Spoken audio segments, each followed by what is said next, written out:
나왔죠? 네. 오늘 한상동 목사님 강의 마지막 시간인데요. 쭉 지나가서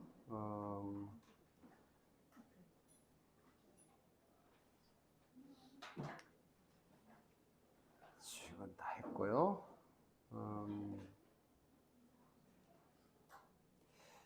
한상동 목사가 1976년에 돌아가셨고 75년에 신학교 건물이 완성되는 그 건물 건축비를 1972년에 원조를 약속받고 했던 그건데요. 본래 여기 송도 언덕 위에 여기가 지금 맨 오른쪽에 있는 이 모습이 그 당시 산이었는데 상당히 좀 많이 깎아내고 뭐 언덕배기 위에다가 미군 막사로 사용했던 거를 뜯어와 가지고 그 부자재로 이제 여기 건물을 신학교 건물을 지었던 거예요.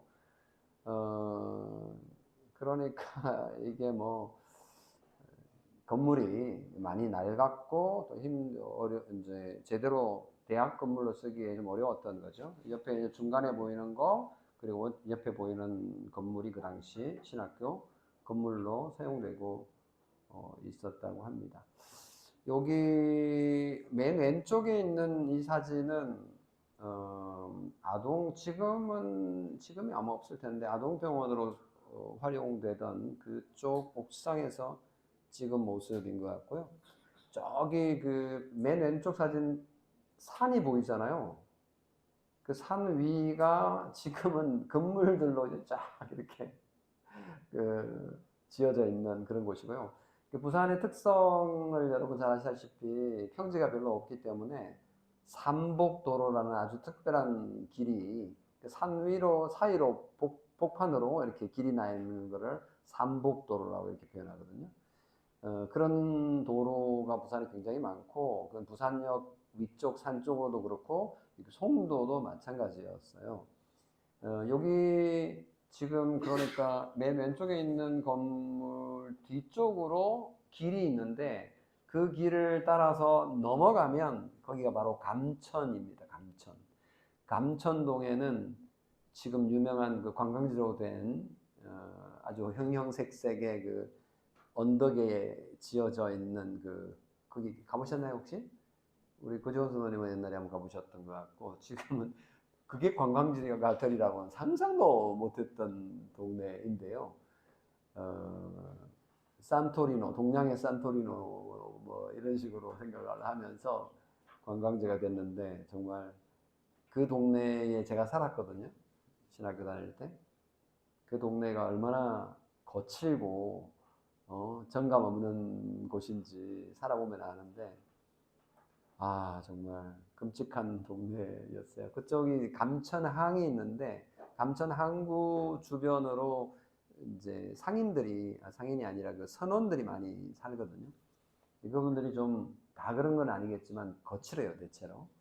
그러니까 술도 많이 드시고 그리고 또 원양업소 나갔다가 몇 달 동안 있다가 돌아오고 이렇게 그러면 와서 이제 술로 생활하다가 그러니까 가정생활이 제대로 될 리가 없고 막 집안의 폭력도 되게 난무하고 이제 그런 형편인데 하루는 제가 자취하는 방에 앉아 있는데 앉아 있는 게 아니라 밤에 자고 있는데 소음이 너무 시끄러워가지고 깼는데 한 남자가 한 여자를 이제 폭력을 가하고 있는 거예요. 정말 무섭더군요. 너무 무서웠어요. 제가 어린 대학생이 나가서 말리지도 못하고 저도 얻어맞아 죽을까봐 꼼짝없이 이렇게 있다가 밤을 지셨던 적도 있을 정도로 되게 좀 그런 곳인데 지금은 거기가 어마어마한 관광지로 변해 있다는 게 참 신기합니다. 여기가 이제 이 건물이 바로 아마 한 100억 정도 건물일 텐데 건물 한 60억 정도 네덜란드 원조 받아가지고 지은 본관 건물입니다. 1975년도에 이게 지어졌으니까 완공됐으니까 이때만 해도 아마 한국에서 최고의 그 건물, 신학교 건물 캠퍼스였을 겁니다. 그 당시만 하더라도. 다른 데는 뭐 제대로 된 건물 거기도 마찬가지로 없었던 그런 시기였으니까요. 저기 뒤쪽에 보이는 교회 건물이 하나 보이죠. 십자가 있는 게. 저거가 부산 송도제일교회라는 신학교 바로 옆에 있는 교회였습니다. 제가 거기 유학하기 전에 강도사로 1년 사역했던 그 교회인데 지금은 이제 저렇게 새로 지어서 되게 예쁘게 건물이 지어져 있고 그리고 이제 이 건물 저기 맨 왼쪽 툭 튀어나온 갈색 부분이 그겁니다.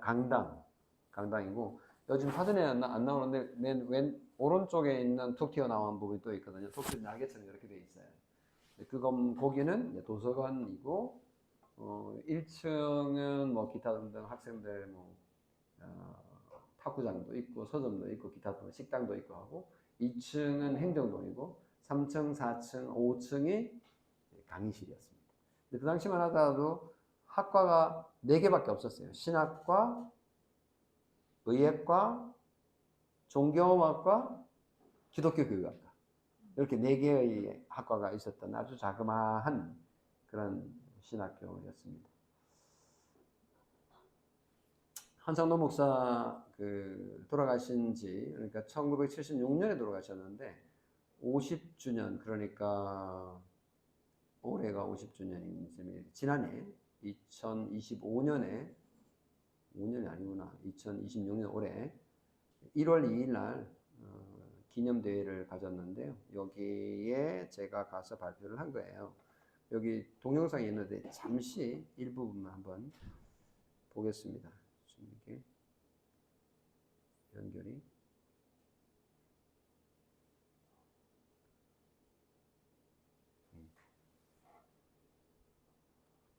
제대로 될지 모르겠습니다.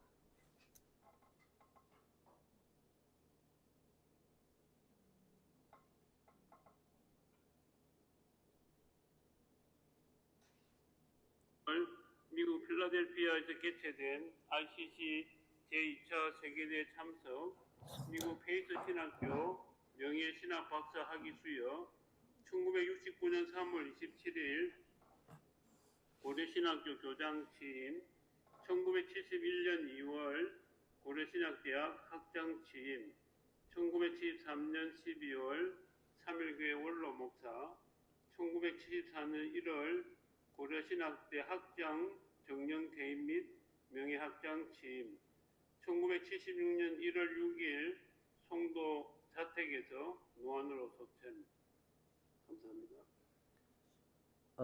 여기 이제 보면 양력을 소개를 했거든요. 1971년에 학장이 됐어요.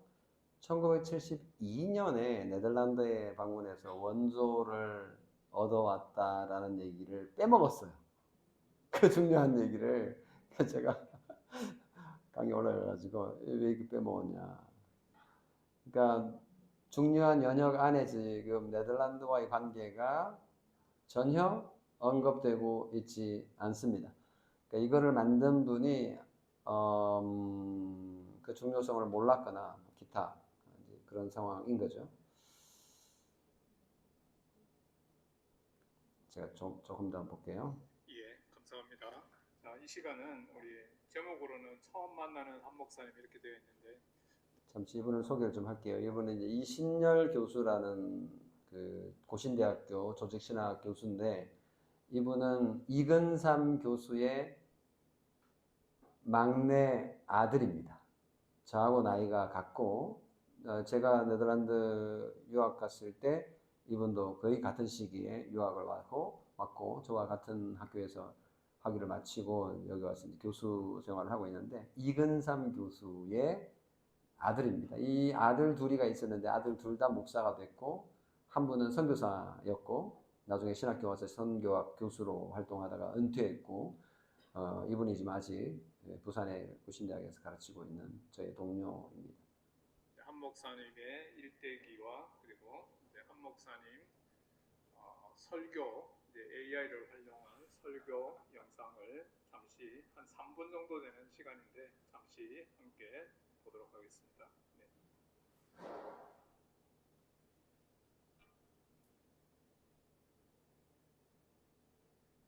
가장 어두웠던 시대, 모두가 침묵을 강요받던 그때, 오직 하나님만을 두려워하며 세상의 권력 앞에 무릎 꿇지 않았던 한 사람이 있었습니다. 한국 교회의 양실, 한상동 목사입니다. 일제는 천황을 신으로 섬기라며 신사참배를 강요했습니다. 많은 이들이 타협하고 돌아섰을 때 그는 단호히 거부했습니다. 우상에게 절하는 것은 죄악이다. 그 대가는 혹독했습니다. 6년여의 옥고, 끔찍한 고문. 하지만 차가운 감옥 바닥에서도 그의 기도는 멈추지 않았습니다. 죽음조차 그의 믿음을 꺾을 수는 없었습니다. 1945년 8월 15일, 기적 같은 해방과 함께 그는 순교의 재단이 아닌 목회의 강단으로 돌아왔습니다. 그는 자신을 괴롭힌 이들을 향한 분노 대신 한국교회의 회개와 쇄신을 외쳤습니다. 무너진 진리를 다시 세우기 위해 그는 고려 신학교를 설립합니다. 신학의 정통성과 생활의 순결, 그것이 그가 꿈꾼 교회의 모습이었습니다. 이렇게 신사참배 유문 귀신 앞에 절하는 이 문제로 때를 따라 이래 변하고 때를 따라 저래 변하는 이 한국 교회에서 성경대로 믿고 성경대로 살아가보자. 이것이 우리 고려파의 깃발을 든 것입니다. 목사를 잘 기도해서 우리 교인들을 잘 믿도록 해보자. 우리 교인들을 성경대로 살도록 해보자. 구원을 얻는 데 이르도록 우리가 노력을 하자. 평생 가난하고 병약했지만 영적으로는 그 누구보다 강인했던 거인. 그가 남긴 것은 거대한 건물이 아니라 타협하지 않는 진리의 정신이었습니다. 그는 썩어지는 한 알의 밀알이 되어 오늘날 한국 신학의 뿌리가 되었습니다. 나를 기억해 주셔서 고맙습니다. 많은 학생들 하나님 잘 믿도록 해보자. 어떻게 하든 좋은 목사 되도록 해보자. 그런 마음으로 헌신하는 모습이 참으로 귀합니다. 힘내시기를 바랍니다. 편안함과 타협이 끊임없이 유혹하는 이 시대. 한상동 목사의 삶은 오늘 우리에게 묻습니다. 당신은 지금 무엇을 위해 살고 있습니까?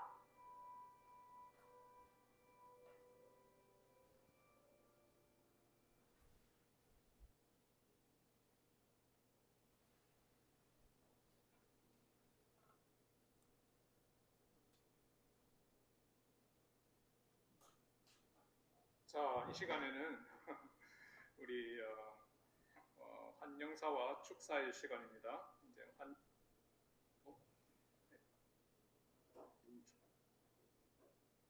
그리고 이제 설교 스타일은 오늘 우리 식으로 뭐 기념 사업회 가입. 제가 요거는 이제 여러분 나중에 링크를 제가 시켜 드릴 건데요. 첫 번째 강의에는 이성호 교수가 고신교회의 특히 한상동 목사와 관련해서 고신교회의 특징은 선출을 해서 회개에 있다. 뭐 이런 점을 공격에서 넘쳐는 했습니다. 회개의 눈물이 우리 심령 거스를 녹여내고 있다. 이게 고신 첫 출발하는 선배들의 상태입니다. 제가 생각하기에는 소위 말해서 이제 총에서 쫓겨났을 때 좀 서글프지 않았나 뭐 이런 생각이 들었는데 우리 선배들은요 그런 생각 전혀 없고요. 감격의 기쁨에서 총회를 시작하는 것을 보게 됩니다. 네, 이렇게 나중에 한번 후를 보시고요. 그 다음에 이제 저는 하도록 하겠고요. 사실은 네덜란드와 한국교회의 역사는 박윤선 교수님으로부터 시작이 됩니다. 1953년에 11월 달에 암스테르담 자유대학에 가서 한 4, 5개월 정도 뭐 이렇게 되고요. 그 다음에 이제 마지막으로 신국원 교수가 강의를 했습니다. 20분짜리니까 되게 짧지만 핵심만 얘기를 한 거죠. 그런 신앙의 측면뿐만 아니라 민족의 마지막 꽂아가는 희망을 살려낸 부분이 분명히 기억이 되어야 된다고 생각이 듭니다. 한 목사님께서 이렇게 이분이십니다. 그래서 그러니까 이제 이 신국원 교수는 본래 거창에서 자랐더라고요. 나중에 봤더니 고신교회 배경이 있고 나중에 공부를 하는 총신에서 가르친 신학자입니다. 교수고 이분이 강의한 거는 한성동 목사가 일제시대 때 신사참배 반대 운동을 했던 거가 한국 사회적으로 어떤 의미가 있었는지, 그리고 독립운동, 그러니까 일본에 대항해서 싸웠던 당시의 독립운동가들과 그리고 한성동 목사가 신앙적인 구호로 명분으로 싸웠던 그것이 어떤 의미가 있는지를 설명을 하는 겁니다. 이분이 연구를 해서. 그래서 나중에 한번 시간 되시면 들어보시면 좋을 것 같습니다. 나가고요. 그 다음에 이제 제가 여러분에게 소개하려고 하는 건 이번 교과서에 없는 그런 내용이라고 보시면 되겠습니다. 어쩌면 한선동 목사의 좋은 점들을 쭉 배웠고 또 우리가 정말 존경하게 되는 측면만 얘기를 해왔는데, 그거 지금 제가 소개하는 거는 조금 외람된 평가가 될 수도 있을 것 같아서 조심스러운 부분이긴 한데요. 박윤선 그리고 한상동이라고 하는 인물은 고신 초기 교회 설립, 교회 시작과 관련해서 생각해 보면 정말 핵심적인 인물인데, 이 두 인물에 대해서 박사학위 가운데 언급한 내용이 있어서 소개를 좀 하려고 합니다. 이거는 책인데요. 왼쪽에 있는 거 박윤선의 개혁신학 연구라고 되어 있어요. 저자가 서영일이라고 하는 분이고요. 이거는 박사학위 논문인데 영어로 쓰여졌기 때문에, 한국인이 썼지만 영어로 쓰여졌기 때문에 이거를 번역을 하는 일을 본인이 하지 않고 장동민이라는 백석대학교 교회사 교수가 번역을 했습니다. 재미있죠? 한국인이 쓴 영어를 한국인이 번역을 한 책입니다. 뭐 그럴 수 있죠. 이 책에서 박윤선이라고 하는 한국 장로교 신학과 그리고 교회의 대표적인 인물에 대해서 평가를 아주 미국에서 썼기 때문에 아무도 눈치 보지 않고 쓴 거라서 상당히 좀 나름대로 객관적이다 이렇게 볼 수 있고, 학위 논문으로 썼기 때문에 근거 없는 뭐 자기 마음을 표현하거나 이런 게 아니라 근거가 있어야 되는 거잖아요. 그래도 나름 객관적인 그런 평가라고 볼 수 있어서 이 책을 보면 박윤선의 명암을 다, 그리고 또 한상동에 대한 평가도 나오거든요. 한상동의 명암을 어쩌면 볼 수 있다 이렇게 볼 수 있거든요. 근데 이 책이 한국에서 잘 팔렸을까요? 벌써 눈치를 긁으시고 고개를 저으시는데, 그러니까 이 책은 한국에서 잘 안 팔릴 책입니다. 왜냐하면 아까도 말한 것, 제가 지난번에도 말했지만 우리가 한 사람에 대해서 평가할 때 좋은 점만 보고 싶은 마음이 많지, 괜히 부정적인 것을 알면 그 사람에 대한 존중심이, 존경심이 떨어지게 되니까 나도 실망하게 될 가능성이 있으니 얘기하지 마시오, 나 안 들을래요. 뭐 이런 마음이 솔직하게 있잖아요. 뭐 예를 들면 우리 부모님도 약한 부분이 있을 텐데 남이 어떤 사람이 와가지고 니네 부모의 뭐 이렇더라 저렇더라 하고 나쁜 점 얘기를 막 하면 기분 안 좋죠. 저도 그런 거 제가 경험이 있는데 되게 기분 나쁘더라고요. 이제 그렇기 때문에 우리의 생태적인 뭐랄까 객관성이 많이 떨어져요. 우리가. 그러니까 내가 좋아하는 사람은 모든 게 좋아야 되는 거죠. 그래서 박윤선 그리고 한상동 목사에 대한 평가는 좋게 좀 두고 싶다 이런 로망이 있습니다. 그래서 비평적 평가를 하기가 좀 어렵고 그런 얘기 좀 하다가 완전히 그냥 교단 안에서 이렇게 막 묵사발 날 수도 있어요. 그래서 조심스러운 부분인데요. 근데 이분은 그 한상동, 박용순도 마찬가지지만 한상동에 대한 평가도 상당히 이제 짭니다. 우리는 한상동 목사가 신사참배 반대 운동을 하고 구리신학교를 설립하고 정말 자신을 희생한 대단한 위인으로 숭상하고 싶은데 이분을 뭐 정말 신과 같은 존재로 추앙하고 싶은데 우리 우상으로 두고 싶은데 서영일 이 박사는 한상동 목사가 과연 개혁주의자인가 뭐 이렇게 시작합니다. 그리고 이제 박윤선 교수도 뭐 개혁주의자 맞나 뭐 이렇게까지 얘기를 해요. 그리고 한상동 목사가 세우고자 한 고신교회가 개혁교회인가 이렇게까지 아주 과감하게 의문을 제기합니다. 근거가 있어요. 그냥 하는 말이 아니고.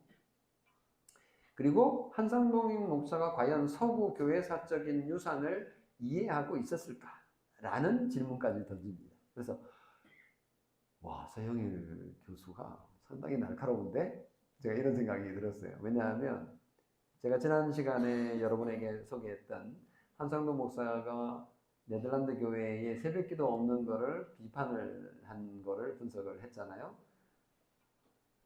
그렇게 된 이유는 기타 등등 이렇게 이유가 있었다라고 말을 하면서 한상동 목사가 그 없는 그거를 지적하는 거 뭐 그것도 할 수 있지만 그들이 잘하고 있는 그거를 알려고 하고 그거를 배우려고 하는 마음이 왜 없었을까? 라는 제가 의문을 제기했잖아요. 뭐 한상동 목사 안 계시니까 물어볼 수도 없고 이제 문제를 제기해 보는 건데 그런 의미에서 서영일의 한상동 평가가 제가 생각한 거하고 상당히 일치하는 측면이 있는 거죠. 아, 한상동 목사님은 서구 교회의 역사를 정확하게 모르고 있었을 가능성이 있고 그리고 그러다 보니 네덜란드 개혁교회 특히 종교개혁을 이어온 그 전통이 구체적으로 교회 가운데 어떻게 뿌리 내리고 있었는지에 대해서 잘 몰랐을 수 있다 라는 생각이 들었는데 이분은 그렇게 아예 평가를 하고 있는 거예요. 서구 교회사적 유산을 이해하고 있었을까? 그러니까 이분은 그렇지 않을 것이다 라고 이제 본 거죠. 그럴 수 있었을 가능성은 충분하죠. 왜냐하면 한상동 목사님은 그냥 목사가 되기 위해서 교육받은 거 더 이상 공부할 시간도 없었고 신사점에 반대 운동하다가 그러다가 그냥 옥에 갇혀가지고 5년이라는 세월을 보내고 거기서도 뭐 신학책을 많이 읽은 게 아니고 성경 읽고 기도하고 그냥 이렇게 지낸 아주 단순한 훌륭한 목사님이셨던 거죠. 그러니까 이분이 뭐 교회사 책을 열심히 공부하거나 뭐 조직신학 책을 열심히 공부하거나 성경신학을 열심히 공부하거나 이런 건 아니다 말이죠. 그래서 1960년대 초반까지는 한상동의 글이나 설교에서 개혁주의라는 단어가 등장하지 않는다라는 것을 발견해냅니다. 그러니까 그 전에는 그냥 예수 믿고 천국 가는 그 복음주의적인 그런 것이었다 이렇게 보시면 맞을 것 같아요. 근데 이제 1960년대 초반 중반부터 네덜란드 개혁교회하고 이제 고신교회가 이제 연결되기 시작하면서 그리고 또 조카인 이근삼 목사가 이제 화란에서 공부 박사학위를 마치고 돌아와서 화란교회를 소개해주고 하니 그러면서 연결되고 하면서 개혁주의라는 단어를 드디어 쓰기 시작을 했다. 그때부터 조금 그래도 개혁주의가 뭔지를 배우긴 했지만 그 큰 유산을 이해하고 있었다고 보기는 어렵겠다. 이렇게 보는데 상당히 설득력 있는 평가라는 생각이 듭니다. 그래서 제가 한 가지 소개를 하려고 하는데요. 1971년도에 한상동의 그 미국 방문 때 있었던 일입니다. 우리 독서 모임에서 여기까지 읽었는지 잘 모르겠는데요. 제가 가만히 있어 봅시다.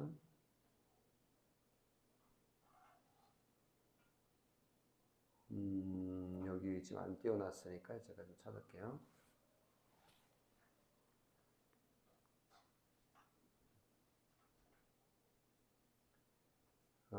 미국을 이제 방문을 해서 미국 방문기가 그 자서전에 보면 자서전이 아니고 전기에 보면 상세하게 나오는데 그 가운데 아주 재미있는 한 부분을 제가 발견을 했습니다. 이걸 한번 띄워드릴게요. 제가 체크해 놓은 부분이 있어서 보여드리면서 말씀을 드리겠습니다. 그때 OPC, 그러니까 Orthodox Presbyterian Church라고 한국의 선교사들을 보낸 미국 장로교의 가운데 아주 엄밀하게 종교개혁 신앙을 따르는 그 교단이 있어요. 그 교단의 그러니까 그 교단을 행정적으로 대표하는 총무가 있습니다. 총무. 그 총무를 만나서 대화한 내용이 나오는데 329쪽.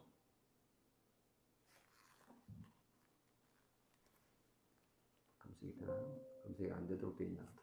제가 찾아갈게요.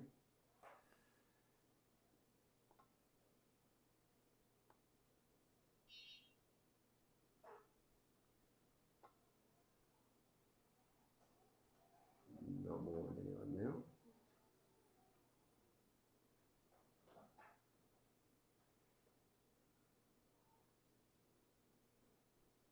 여기도 왔다. 거의 왔습니다. 네, 여기인데. 자, 이게 한번 보시죠. 이거.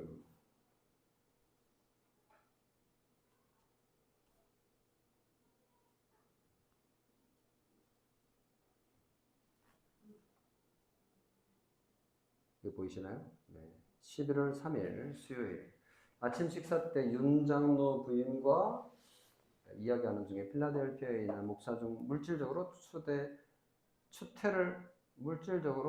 추태를 나타내는 일들이 많은 모양이니 답답한 일이다. 이곳에 빨리 노예가 조직되었으면 좋겠다. 금일 최낙재 선생이 차를 가지고 나를 안내한다 한다. 최낙재 선생은 윤봉기 목사의 사위다. 최낙재 목사가 누군지 아시겠죠? 아시는 분 아실 텐데 우리 강변교회에 지금 돌아가셨는데요. 되게 훌륭한 한국 목사님이시고 충신에서 신학도 가르치고 했던 분이 이 당시에 지금 여기 와 계시네요. 10시경에 최낙재 선생이 와서 출발하여 모 사립학교를 구경하였다. 유치원으로 시작하여 고등학교까지 그야말로 이상적이었다. 교장의 안내로 전교 내부를 구경하였다. 최낙재 선생 댁으로 갔다. 점심 대접을 받았다. 정통 장로교 선교부 사무실에 가서 갈브레이드 목사를 만나 1시간 이상 대화하였다. 그도 역시 정통 장로교 선교부의 대표적인 말을 한다. 자립정신을 말했다. 나는 그 말에 대하여 이렇게 대답해 주었다. 자립정신보다 예수님께서 되게 해 주셔야 된다는 것을 역설했다.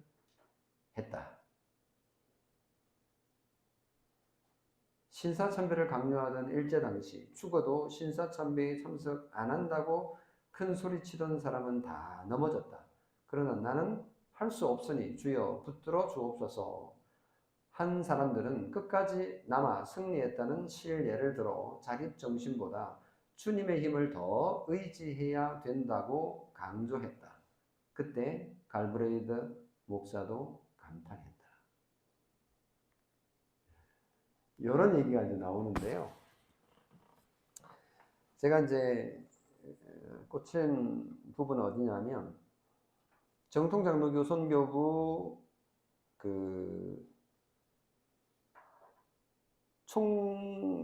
총무가 선교는 선교지에 있는 그 토속교회가 스스로 서도록 선교해야 된다라는 얘기를 한 거예요. 자립선교. 이 자립선교라는 것은 장로교 선교 원리 가운데 그냥 당연한 거거든요. 그래서 그 장로교가 파송한 네비우스라고 하는 선교사가 그 중국 만주에서 선교를 오랫동안 하다가 한국에 선교사들이 들어오기 시작했을 때 초기에 한국에 온 선교사들에게 선교를 좀 한 수 가르쳐 주기 위해서 한국에 들어와 가지고 평양인가에서 한국에 와 있는 장로교 선교사들을 대상으로 일종의 수련회 비슷한 걸 하면서 강의를 했는데, 그때 강의를 했던 내용이 소위 네비우스 선교 정책이라고 하는 건데, 그거를 세 가지로 요약을 하면 자립, 자전, 그리고 자영, 자치. 그러니까 스스로 교회를 세우고 스스로 전포하고 스스로 교회를 운영하도록 하는 거가 굉장히 중요한 장로교 선교, 특히 네비우스가 중국에 와가지고 선교를 하는데 취했던 방식이었는 거예요. 그러니까 이 OPC, 미국 OPC 정통 장로교회 총무가 그 말을 하는 건 당연한 거 아니에요? 그런데 한상로 목사님이 지금 뭐 하고 있냐면 모금하러 다니고 있단 말이에요. 미국 가가지고 어떻게 좀 그 잡지를 발행하는데, 파수꾼 발행하는데 이 자금이 필요한데, 자금을 좀 OPC나 그 다음에 그 당시 비블리컬 프레스비테리안 처치라고 그쪽에서도 좀 얻고, 또 ICCC 대표인 뭐 맥킨타이어 이런 분들에게 가가지고 좀 어떻게 얻으려고 잘 안 됐어요. 잘 안 됐어요. 그래서 개인적으로 뭐 몇백 불 이렇게 뭐 해주는 이런 약속들을 받았지만, 이제 그러고 있는데 이 얘기를 하니까 자립정신 이렇게 얘기하니까 한상로 목사님이 듣기에는 좀 기분이 좀 안 좋았을 수 있을 것 같아요. 예. 니네들 알아서 니네들이 헌금해가지고 니네들이 헌신해가지고 해. 왜 자꾸만 손 벌리고 다녀. 이렇게 말한다라고 느꼈을 수 있을 것 같아요. 여기는 그렇게 안 썼는데 관로 열거를 제가 많이 해설을 지금 하는 건데요. 근데 이제 또 한상로 목사님이 한마디 딱 던졌잖아요. 나는 그 말에 대하여 이렇게 대답해 주었다. 자립정신보다 주님께서 해주셔야 된다. 내가 다 경험해봤다. 내가 감옥에 들어가 있을 때 이래 했는데 뭐 우리가 스스로 뭐 이렇게 이겨내려고 했을 때는 다 실패했지만 주님 해주십시오라고 기도했더니 다 이겨냈다. 주님이 해주셔야 되는 거지. 우리가 뭐 노력, 자립 그거 아니다라고 한 수 가르쳐 줬다. 이제 이런 얘기인 거예요. 이 얘기가 지금 제가 삐딱하게 좀 설명을 하는 건가요? 혹시 그런 말씀해 주세요. 그래서 이게 이제 자립 정신보다 주님의 힘을 더 의지해야 된다고 강조했다. 그때 갈브레이스 목사도 감탄했다. 이렇게까지 이제 썼어요. 근데 이제 이건 이제 한상로 목사님 직접 쓴 게 아니고 한상로 목사님 얘기하는 해가지고 인터뷰해가지고 신문식 목사님 쓴 거니까요. 그게 맞겠죠. 제가 뭐 설명을 하면서 이미 뭐 가치 판단을 제가 여러분에게 말을 해버린 셈이라서 여러분에게 생각을 묻는 건 좀 무리가 있긴 하겠는데, 이걸 어떻게 볼 거냐라는 거죠. 그래서 제가 다시 돌아오면 다 없어져 버렸어요.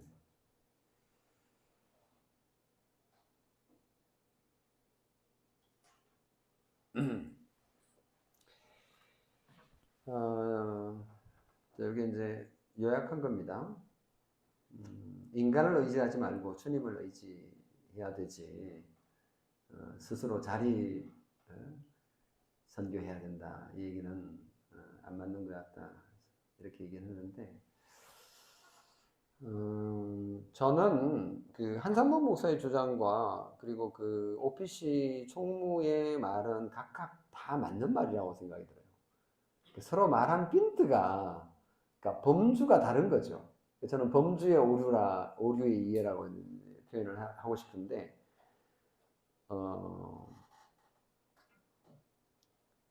그 자립선교를 얘기했던 OPC 갈브레이스 그 목사의 말은 주님을 의지하지 않는 것이었을까? 그 말은 아니었을 거예요. 주님을 의지하는데 그 안에서 우리가 해야 될, 우리가 할, 우리가 가야 되고, 우리가 말해야 되고, 우리가 예배해야 되고, 우리가 밥 지어야 되고, 우리가 도와야 되고 하는 그 부분에 있어서 지혜롭게 어떻게 할 거냐. 이 얘기를 한 거잖아요. 범주가 완전히 다른 거죠. 그러니까 이제 한상봉 목사님이 얘기한 거는 더 큰 거를 얘기한 거고, 뭐 이런 거죠. 우리 저기 오늘 점심 어떻게 하죠? 점심 어떻게 하죠? 뭐 먹지요? 뭐 이런 고민을 하고 있는데, 주님께 기도해. 뭐 이렇게 말하는 거하고 똑같아요. 주님께 주실 거야. 아니, 지금 쌀도 있고 한데 밥을 해 먹을 건지, 죽을 해 먹을 건지, 뭘 해 먹을 건지 결정하자고. 믿음 없이 그런 걸 걱정하고 있어. 아이고, 주님께 기도해. 이렇게 말하는 거하고 똑같은 거죠. 그러니까 범주가 다른 거였지 않나 싶은 거죠. 그러니까 한상도 목사님은 진짜 뭐 아주 특별한 경험들을 많이 하셨기 때문에 뭐 이렇게 말을 할 수 있을 정도로 정말 존경과 사랑을 많이 받는 분이셔서 또 이렇게 얘기했을 때 다들 또 막 은혜를 받으셨을 것 같아요. 갈브레이스 박사님도 감동 받았다 그러잖아요. 이렇게 말을 해도. 근데 이제 저는 좀 약간 좀 멀리 서 있는 한참 손잡아야 되는 사람이니까 이런 게 좀 보여서 말씀을 드려 보는 건데요. 자, 여기까지는 그냥 뭐 그랬다 칩시다. 또 한 곳을 제가 보여드리겠습니다. 330쪽.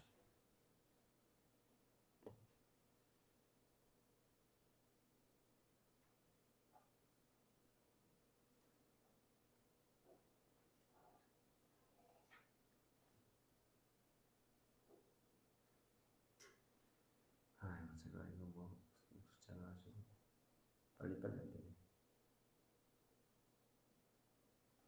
거의 다 왔습니다.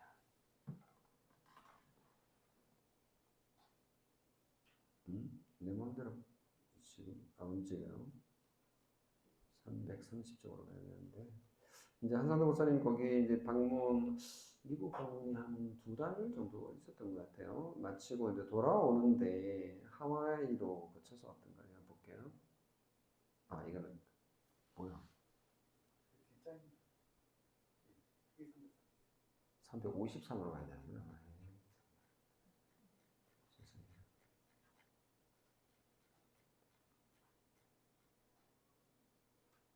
한참 가야 되니까 이걸로 갑시다.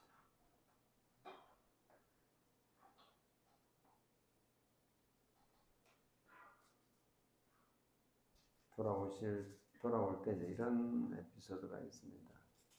53쪽인데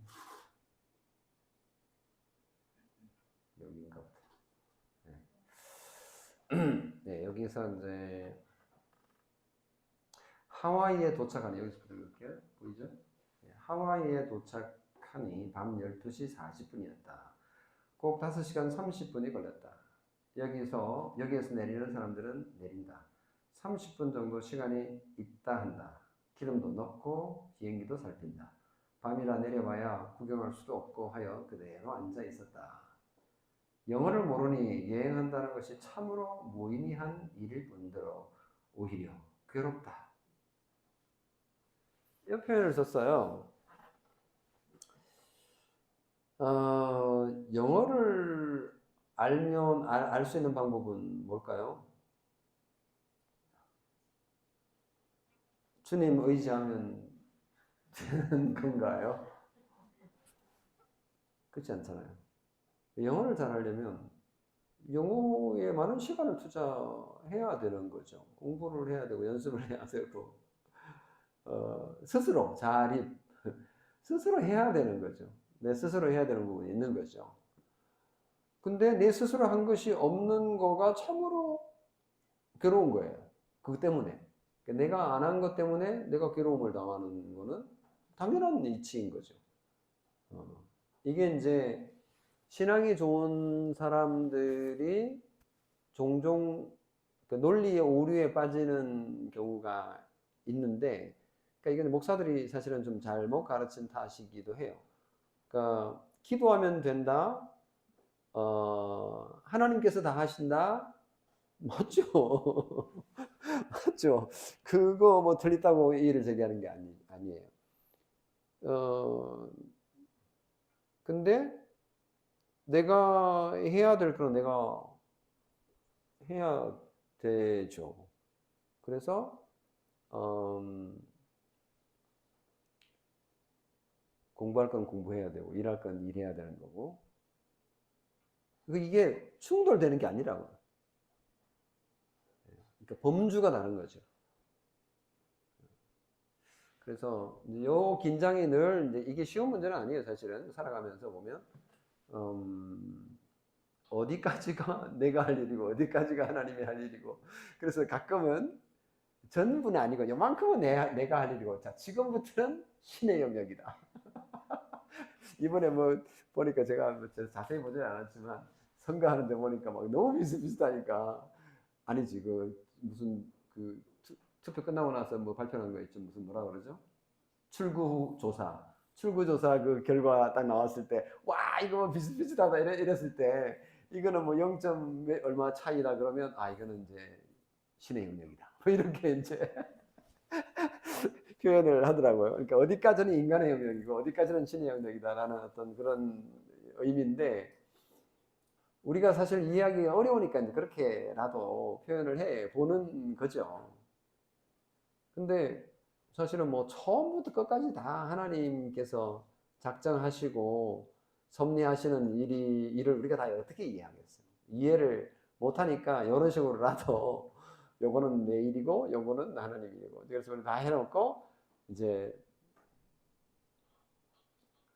기다리는 어떤 그런 거죠. 그러니까 선거운동 우리가 다 하고 투표도 우리가 다 해놓고, 그리고 마지막 결정은 하나님 하신다, 뭐 이런 식의 설명인데, 그것조차도 또 따지고 보면 되게 인간적으로 따져보면 또 논리적으로 말이 안 되는 게 많죠. 투표 다 해놨으면 뭐 다 인간이 다 했네요. 마지막 그 3만 원 그거야 표 내가 모를 뿐이지 이미 다 결정 나 있는 건데 사실은. 그러니까 지금부터는 하나님의 일이라는 말 자체가 되게 은혜로워 보이지만 그렇지 않다고요. 그렇잖아요. 따지고 보면 이미 다 결정 나 있는 건데 우리가 모를 뿐이지. 조금 뭐 아는 게 조금 일찍 뭐 시간의 문제지, 결국은 그건 인본주의적인 판단인 거죠.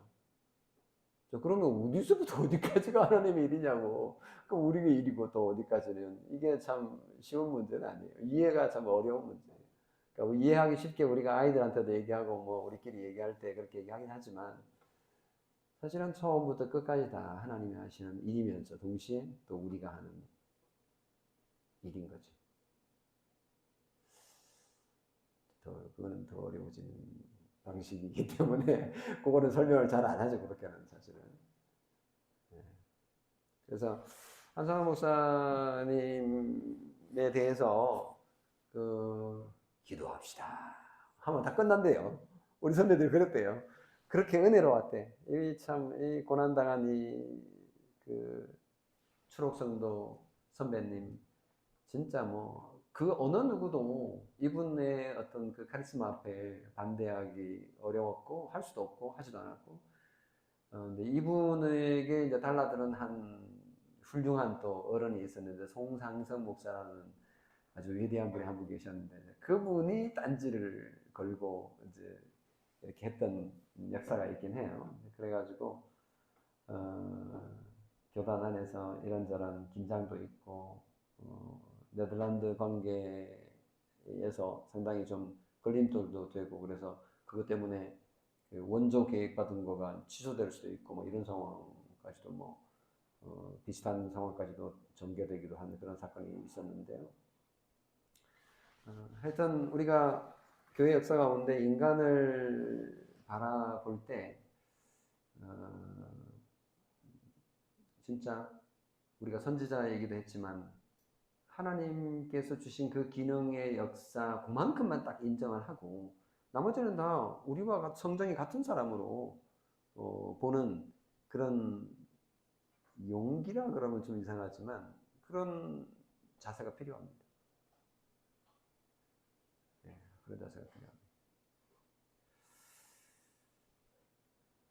그리고 이제 여기 재미있는 몇 가지가 좀 있어가지고 제가 체크해 놓은 게 있는데요.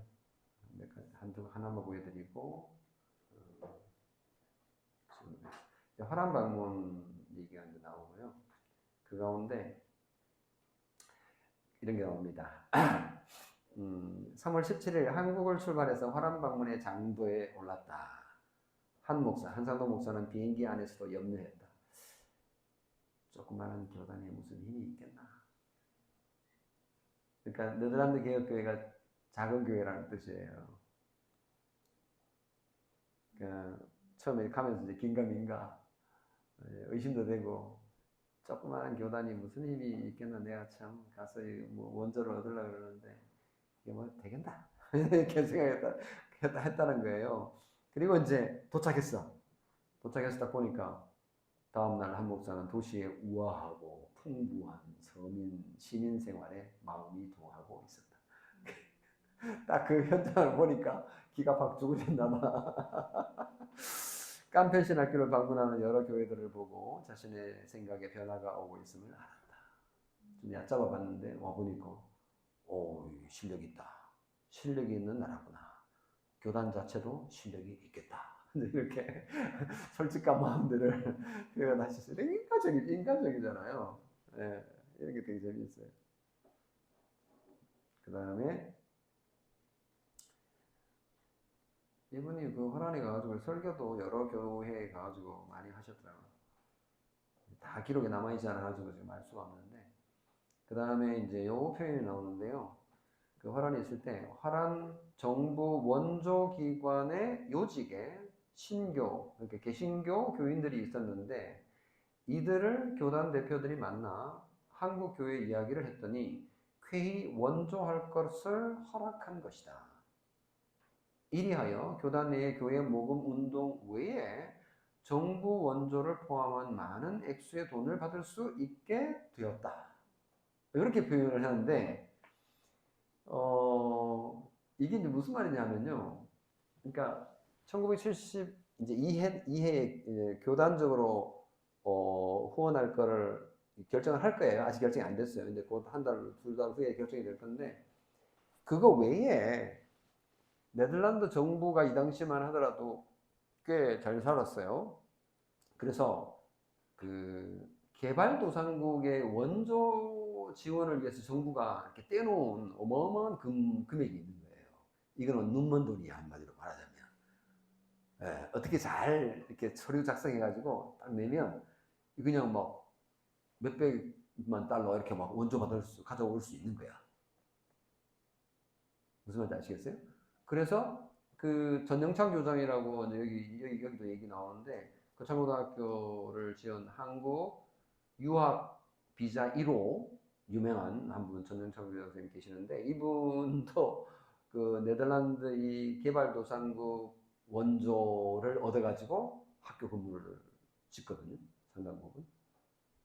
근데 이제 여기가 고려신학대학이니까 대학에 투자하는 금액이니까 이것도 이제 가능하다라고 하지 않겠냐라고 그 관련자 그 교인이 이렇게 살짝 아이디어를 준 거예요.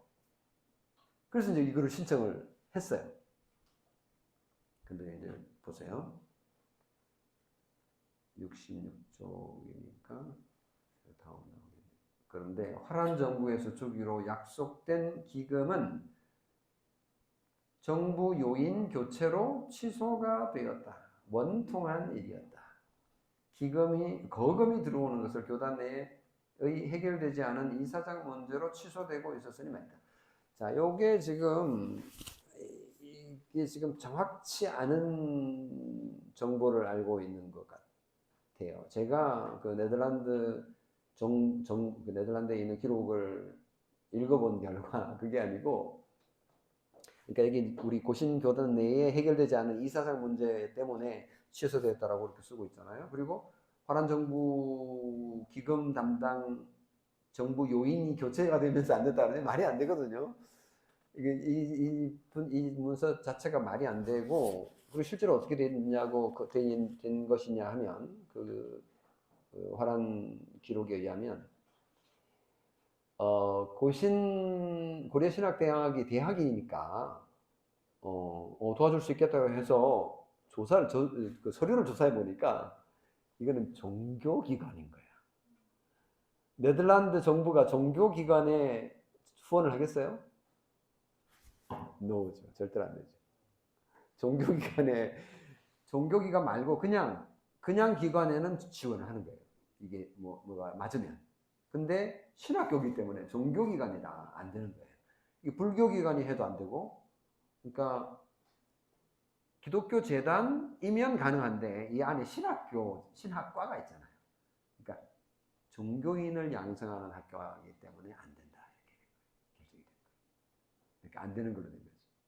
그래서 나중에는 어떻게 했냐면 서류를 또 한 번 더 내요. 더 내가지고 신학과만 있는 게 아니고 여기는 그 간호대학도 있고 교육학과도 있고 그리고 음악과도 있다. 이렇게 이제 해가지고 그래서 3분의 2는 일반 학생들이다라고 이제 해서 다시 올렸는데 그래도 안 돼. 신학과가 있기 때문에 인정이 안 되는 거죠. 그래서 안 된 건데 여기는 좀 잘못 알고 계셨던 것 같아요. 사실 여부가 틀립니다. 그래서